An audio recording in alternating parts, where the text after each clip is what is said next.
Zdravo! Ovo je opis pištolja CZ99.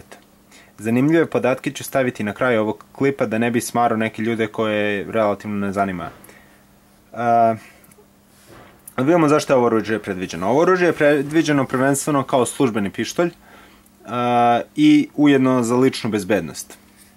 To mu je, da kažemo, glavna namena, odnosno to je zašto je predviđeno oružje. Veličina i težina.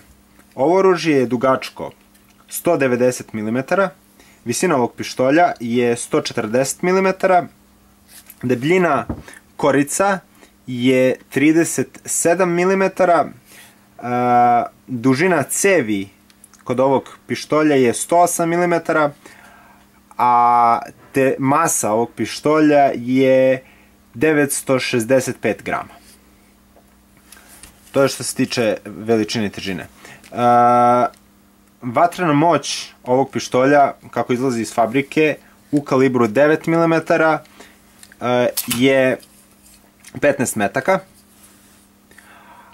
To je što se tiče vatrene moći. Preciznost. Preciznost izuzetno precizan pištolj za službeno oružje. Mislim, vidjet ćete kada bude gađa iz njega. Ima jako lepe i uočljive nišane. Standardne, kockasti nišan sa 3 tačkice. Ergonomija ovog pištolja je izuzetno dobra, znači maltene identična kao kod CZ999 ili EZ9, znači sviđa mi se strašno zato što su upravljačke komande s obe strane. Ovde vam je utvrđivač okvira, tu je sa desne, ujedno i sa leve strane.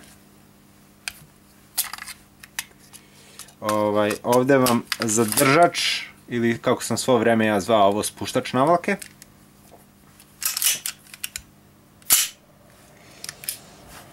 Ovde vam je spojnica za rasklapanje. Ovde vam je indikator metka u cevi. Znači, ova poluga ujedno služi kao spuštač udarača ili kako se poznato zove dekoker. Znači, ako je u jednostrukoj akciji, vi samo povučete ovu polugu još ka dole i vi ste oružje dekokirali, odnosno spustili ste mu udarač sasvim bezbedno i uopšte neće doći do opaljenja. I to je to. Sad da pokažem rasklapanje i održavanje. Znači, prvo izvadimo okvir, proverimo da li je oružje prazno, jeste prazno. Uzmemo, guramo do kraja, povlačimo spojnicu. Inače se maltene isto rasklapa kao Sig Sauer 5226, samo ovo je automatska spojnica. Evo da vidite i razliku, znači obična opruga nije pletena kao kod CZ999. Evo cev i evo navlaka.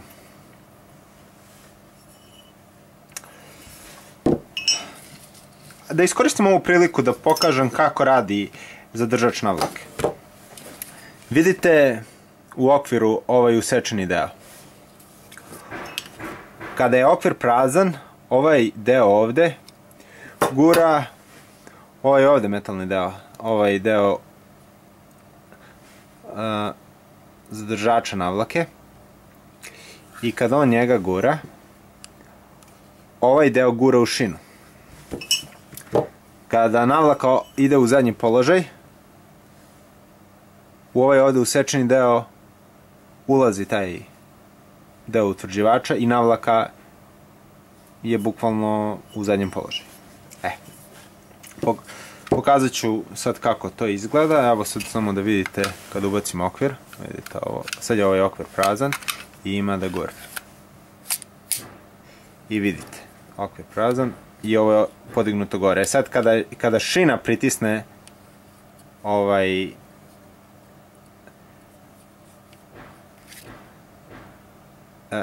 vidite kako to izgleda. Sad da sastavimo oružje. Za sklapanje isto to sve samo suprotnim redosledom. Znači to je što se tiče i održavanja. Održava se kao svaki drugi pištolj. Zap. Vidite, automatska spojnica. I to je to.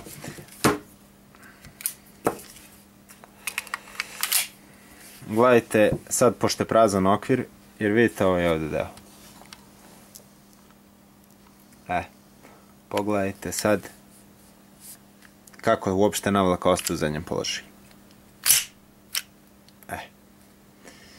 I sad, pošto je ovo pod, da kažemo, pod opterećenjem, navlaka i dalje, iako nema okvira, i dalje ostaje u zadnjem položaju. Kada sklonimo to opterećenje, odnosno evo vidite, čak i sa okvirom, vi gurnete ovo dole i ostaje u zadnjem položaju. Imate, ili ako ubacite nov okvir, primjera radi da je pun, samo pomerajte nazad, ovo se spusti dole i tako vršite repetiranje oružja. Dodatni delovi i fleksibilnost. Za ovaj pištolj jako malo može šta da se uradi, znači možete promeniti korice i čini mi se postoje i tricijumski nišani, mada po mom mišljenju to je glupo, jer da bi vi uočili kad vam zasvetle ti nišani, treba da bude veliki mrak. A kako ćete vidjeti šta gađate, da kažem, u tom mraku? Znači, po mom mišljenju, bolje je baterijska lampa. To je to. Nema nešto posebno što može se uradi kod ovog pištolja. Možete ujedno da uradite, ako ćete baš nešto da ručno radite, možete da ugradite trigger stop, to je jedina mana ovog pištolja. Jer gledajte, nisu ni uklonili, ni po mom mišljenju, taj nedostatak ni kod CZ999 ni EZ9. Vidite, ovo ovdje je izgrebana farba, ovdje i ovdje, je bukvalno samo zato što je obarač. Ja bih volao obarač dodirivo taj deo farbe. Ja bih volao kad bi se ovdje negdje zaustavio, znači, pardon, ovdje, i kad bi se ovdje zaustavio, ja mislim da bi onda bio pištolj ekstremno dobar. To je što se tiče dodatnih delova i fleksibilnosti. Cena ovog pištolja se danas kreće negdje oko 350 evra. Može se nađe polovan, a bukvalno metka nije ispali možda 40-50 komada, što je ono zanemarljivo malo, da nađete za 160-170 evra. I to je što se tiče cene. Izdržljivost i pouzdanost. Znači, ja mogu bukvalno, neću kažem da garantujem, ali moje neko iskustvo, ovaj pištolj je fenomenalno i pouzdan i izdržljiv. Znam, ovdje u strelištu ljudi ispale i po 40.000 metaka i dalje. Znači, izdrži možda i više, znači zameni, možda je se potrošio odnosno treba se zameni ova oprugica i još možda neki delovi, ali inače, što se tiče rama, odnosno rukohvata i navlake pištolja, to traje. Čini mi se, u zastavi ima jedan pištolj koji je ispalio 60.000 metaka. I dalje u funkciji, normalno malo je, da kažemo, rashaban. I ovaj, da kažemo, nije u preterano dobrom stanju. Ovaj sigurno ispalio negdje oko 30.000. Malo su tolerancije, da kažemo, malkice, ne puno, malkice popustile. Ali inače, to samo pokazuje kvalitet ovog pištolja, koliko je ovo izdržljivo. Mislim, ovaj pištolj se koristi u strelištu. Ovo je, tako da, samo mogu da ga pohvalim. Što se tiče pouzdanosti, izuzetno pouzdan, ovaj pištolj se testirao u ledu, pesku, blatu, mulju i svuda se pokazao izuzetno pouzdan. Ali pričat ću malo o tom testiranju u zanimljivim podacima. Kako se pokazao? Pa izuzetno dobro. Naša policija i vojska ga koristila od kad se ovaj pištolj bukvalno pojavio još 1989. Ali mislim da je on tek masovno ušao u proizvodnju 1990. Koristi se u Srbiji, Crnoj Gori, Makedoniji, Jordanu i Izrael i Južna Afrika koristi ovaj pištolj pod njihovom proizvodnjom, a našom licencom pod imenom Golan i TZ99. Ali to ću pričati u zanimljivim podacima. Pa ništa, sad idem na gađenje da vidite kako to izgleda. Sada ću gađam iz CZ99 pa da vidite kako to izgleda. Gađam u glavu.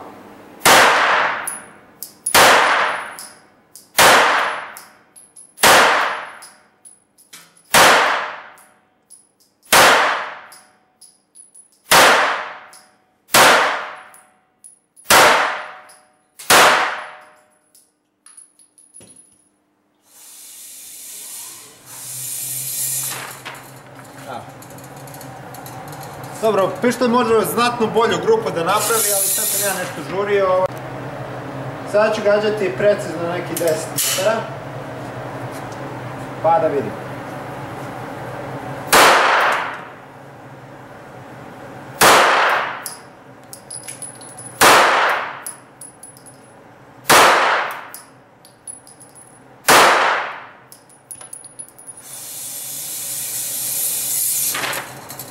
Sasvim pristojno, da kažemo, za neki borbeni pištolj.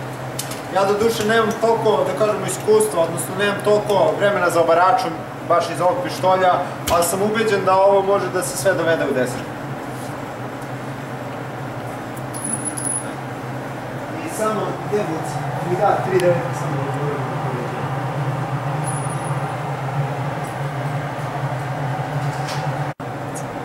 Evo, o ovome sam pričao, znači ja bih voleo da bi, kad bi ovo samo malo se ova ivica oborila, lepše bi ležalo u ruci, jer u principu ja volim, nisam samo ja, nego mnogi strelci vole ovako da drže palac, da bi što više bilo bliže navlaci, tako da ovo je malo neudobno, zato ja možda malo više volim ovaj CZ99, ali svakako jedan i drugi pištolji su izuzetno dobri i izuzetno pouzdani.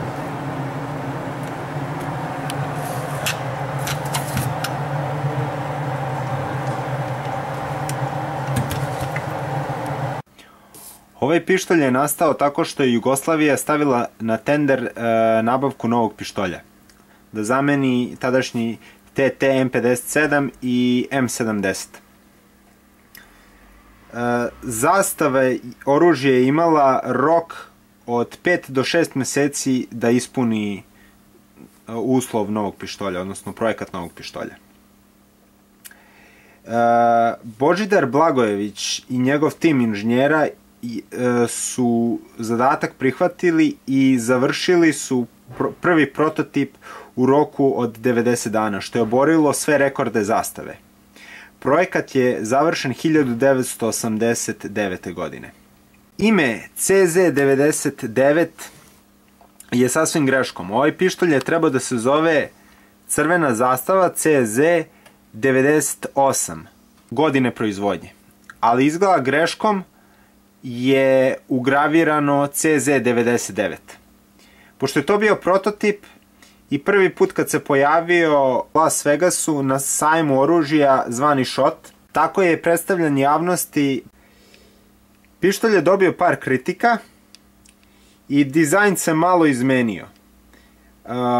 I otišao je na sajam IWA u Nimbergu, to je u Nemačkoj.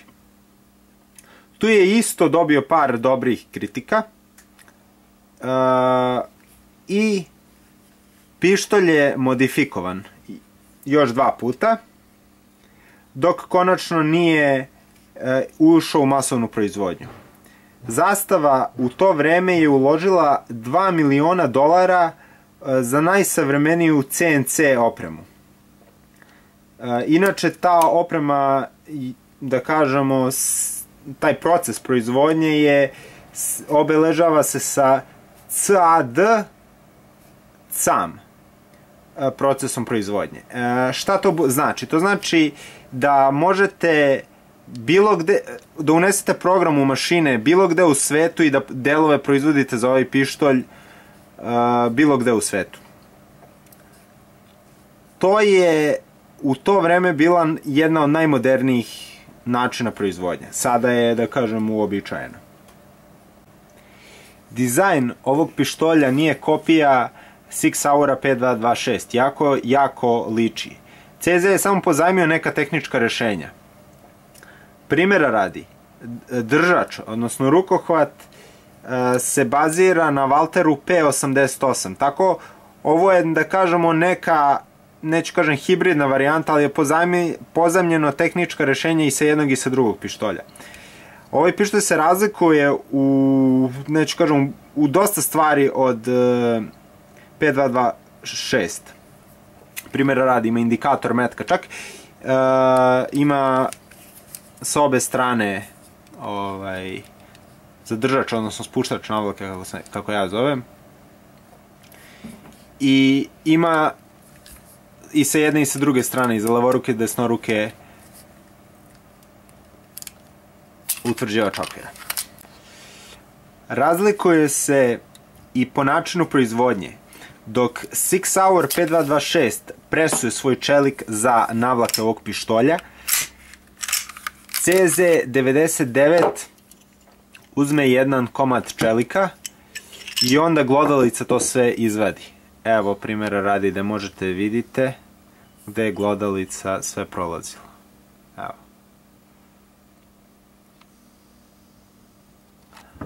Dok Sig Sauer koristi za svoju proizvodnju presovanje čelika. Što do duše, možda i ne kažem da je bolje rešenje ovo, ni bukvalno, ja mislim da jeste, ali ne kažem da jeste. Par modela je poslato na testiranje i 51 policijska služba u Americi se zainteresovala za kupovinu ovog pištolja. Ali 1993. stavljene su sankcije bukvalno na tadašnju Jugoslaviju i bukvalno taj projekat je pao. U isto vreme imali smo dogovor sa Izraelom u isporučivanju CZ99 Compact G. Ali pošto su nam stavljene sankcije, izvoz ovog pištolja je bilo neomogućeno. Zatim smo mi našli kompromisno rešenje sa Izraelom, mi smo njima prodali licencu za proizvodnju CZ99 Compact G i oni su proizvodili taj pištolj pod imenom Golan. Valjda po golanskoj visoravni. CZ99 Compact G je samo skraćena verzija ovog pištolja. Skratili su ga za 8 mm, skratili mu za 8 mm navlaku i za 8 mm cep. Sem toga razlike nema. Doduše ima drugačiji kraj navlake, drugačiji izvučen kraj navlake, ali bukvalno sem toga razlike nema. Proizvedeni primjerci CZ99 Compact G su prodati unutar Jugoslavije zato što nismo uspeli da izvezemo Izraelu zbog sankcija. Golan pod zastavinom licencom se proizvodio u fabrici KSN Industries. To je bukvalno identična kopija CZ99 Compact G koji se proizvodio za izraelsko i nešto kratko za južnoameričko tržište. Međuvremenu, južnoafrička kompanija Tersitu je bila zainteresovana za kupovanje licence CZ99 i on se proizvodio pod imenom TZ99.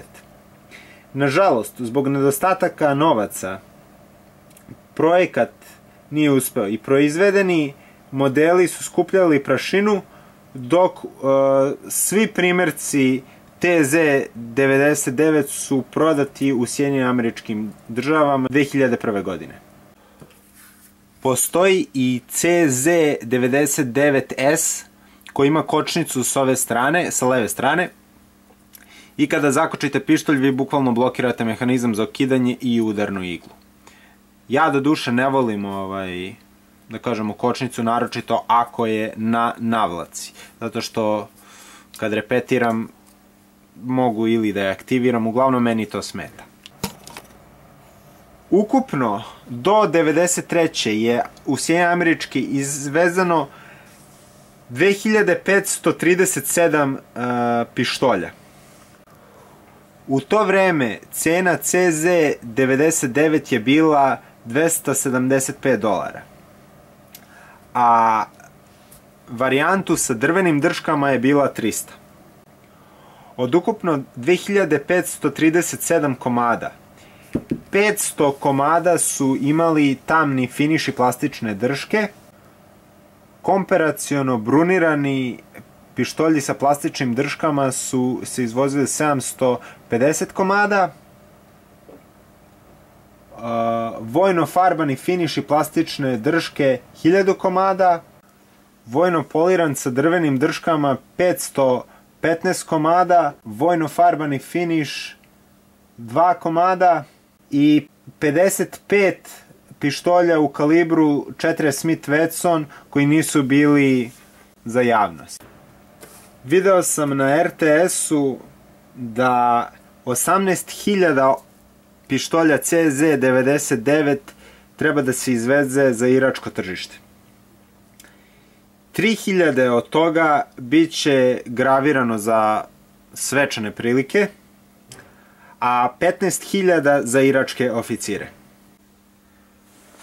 Inače, ja sam postavio opise koje mogu da uradim na svojoj stranici na Facebooku. Ukucajte Jugovojnik u zagradi ljubitelji oružja i tu možete da glasate. Hvala vam za gledanost i pozdrav!